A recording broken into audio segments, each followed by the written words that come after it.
Tu as trouvé la réponse? Je la trouve très sympathique celle-ci. Et si elle te plaît, j'en ai quelques-unes qui s'y rapprochent. Donc tu as une base sur x et y. On sait que x et y sont deux nombres qui sont compris entre -1 et 0. C'est comme ça qu'il faut le dire idéalement, d'accord? X est compris strictement entre -1 et 0. Et pareil pour y. Et en fait, il faut que tu compares ou que tu classes par ordre croissant, du plus petit au plus grand, ces quatre nombres-là, ces quatre quantités. Donc on va essayer de comprendre sur quel intervalle est-ce qu'ils se baladent pour dire, ah bah oui, bah celui-ci est plus petit que celui-ci, etc. Mais manier des inégalités comme ça, c'est pas si simple, surtout des encadrements. Ok. Le premier x, pas besoin de le travailler, on sait déjà qu'il est entre -1 et 0. Maintenant, faire x fois y. Donc tantôt, je vais te donner des propriétés en fait, qu'on apprend en maths pour voir dans quel cadre bah, on a le droit de multiplier ou de mettre au carré. Et dans d'autres cas, on va réfléchir ensemble. Regarde, x il se balade entre -1 et 0. Donc x il vaut un nombre comme ça, un moins 0, d'accord? Y pareil, il se balade entre -1 et 0. Donc y il vaut un moins 0, si tu les multiplies, le résultat, il va être où? Il va être comment? Il se balade entre quoi et quoi? Mais déjà, il faut savoir que quand tu multiplies deux 0, deux nombres décimaux entre 0 et 1, tu restes entre 0 et 1. Tu ne peux pas dépasser 1. 0,4 fois 0,5, bah, tu restes dans du 0, donc déjà, comme les nombres sans le signe, c'est des 0, et bah, tu vas rester en mode 0, ça c'est le numéro 1, ce qu'on appelle la valeur absolue. L'autre élément, attends, mais les deux ils sont négatifs. J'aurais dû commencer par ça. Les deux ils sont négatifs. Quand tu multiplies deux nombres négatifs, bah, ça devient positif. Toi, ça c'est évident. Donc en fait, déjà, xy, c'est plus grand que 0. Mais ça ne va jamais dépasser 1. Pourquoi? Parce qu'on multiplie bah, des 0, et donc tu ne pourras pas dépasser 1. Tu vas rester entre 0 et 1. Et ça, en fait, pour ceux qui maîtrisent la valeur absolue, c'est une étape. Donc déjà, on peut affirmer que xy est compris entre 0 et 1. C'est ce qu'on a trouvé ensemble. Xy est compris entre 0 et 1. Et j'ai écrit x entre -1 et 1, comme ça ici on va mettre tous nos résultats et on pourra plus facilement comparer. Et bien déjà on remarque que bah, xy est plus grand que x. Bah oui, lui il est positif, lui il est négatif. Fin de l'histoire. Donc xy est déjà devant. Maintenant on va s'attaquer à ceci et c'est un peu plus compliqué. Y est entre -1 et 1. Que peut-on dire de son carré? Y carré se balade d'où à où? Donne-moi un encadrement. Bah, c'est un peu le même principe. Si y est là, c'est genre -0,3, -0,4. Si tu l'élèves au carré fois lui-même, bah déjà il va être positif. Négatif fois négatif, ça fait positif. Donc déjà, y carré est plus grand que 0. Maintenant, ça ne va pas dépasser, ça ne va pas aller bien haut en fait, parce que c'est un 0, et quand tu multiplies des 0, entre eux, bah, tu ne dépasses pas 1. Tu restes entre 0 et 1.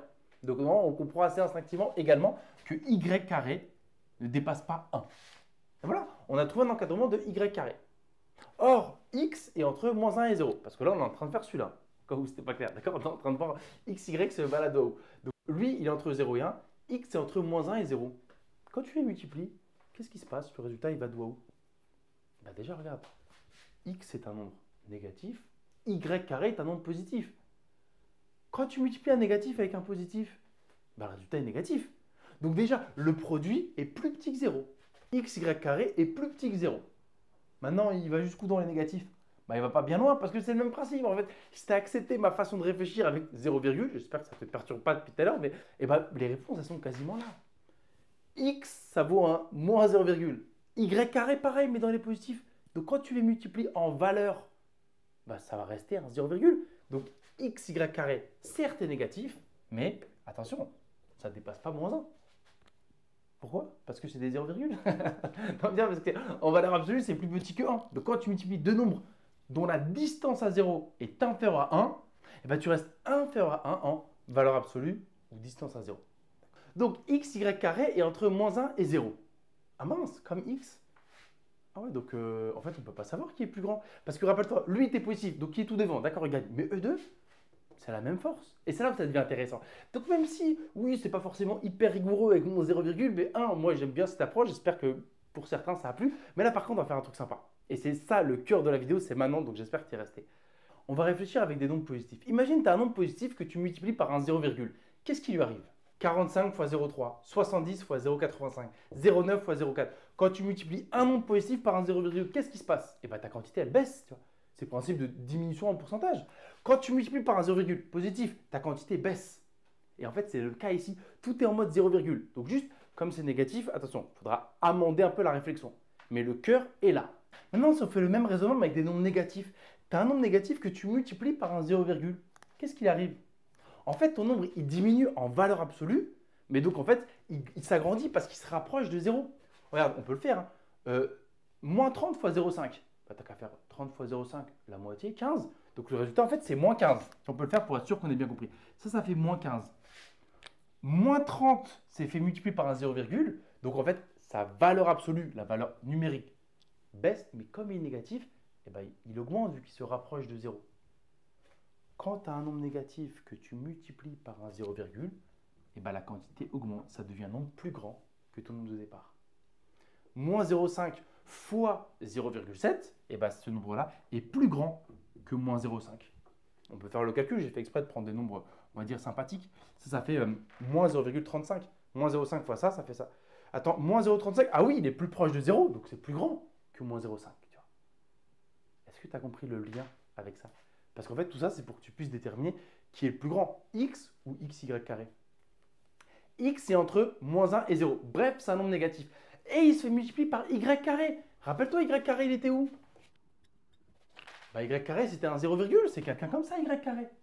Donc, tu as un nombre négatif qui se fait multiplier par un 0, donc, en fait, la quantité, elle augmente, tu vois. Elle se rapproche de 0.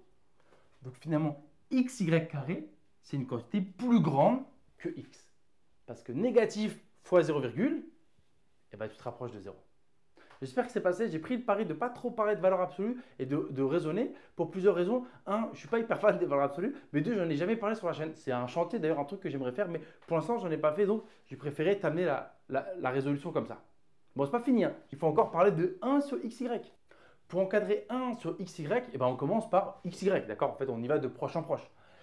Xy, c'est entre 0 et 1. On l'avait trouvé tout à l'heure.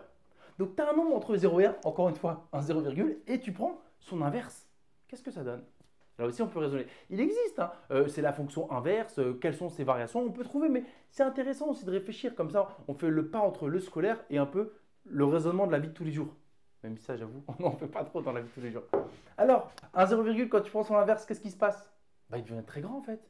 En fait, dans la conscience collective, 1 divisé par un truc, ça fait un nombre petit. Oui, c'est vrai, si tu fais un huitième, un dixième, d'accord. En gros, quand ton nombre en bas est un peu grand, mais si tu fais 1 sur 0,1, tu sais combien ça fait? Bah, ça fait 10. 1 sur 0,5, combien ça fait? Bah, ça fait 2. Donc, tu vois, quand tu prends l'inverse d'un 0, et bah, ton nombre augmente. Donc, plus le nombre en bas est petit, plus le résultat est grand. 1 sur 0,001, ça fait 1000. D'accord? Donc, regarde, xy, il est entre 0 et 1. Donc, quand on prend son inverse, qu'est-ce qui va se passer? En fait, on ne va pas trouver un encadrement, mais juste on aura une seule inégalité. Quand tu es entre 0 et 1 et qu'on prend ton inverse, eh ben, tu deviens plus grand que 1. Tu deviens plus grand et tu peux aller potentiellement jusqu'à plus l'infini. Tu vois ce que j'essaie de te faire dire? Imagine xy qui vaut quasiment 0, genre 0,00001, et que tu prends l'inverse, bam, il va exploser, il va tendre vers plus l'infini. Donc si xy est entre 0 et 1, son inverse, et bien son inverse est plus grande que 1. Voilà ce qu'on peut dire. L'inverse d'un nombre entre 0 et 1, ça te fait un nombre plus grand que 1. Et bien voilà, on a le classement. En fait, il y en avait 3 qui étaient évidents, juste il y avait combat entre le 1 et le 3. Donc finalement, qui était le plus petit, rappelle-toi? C'était x qui était le plus petit. X était le plus petit. Ensuite, c'était ce nombre-là.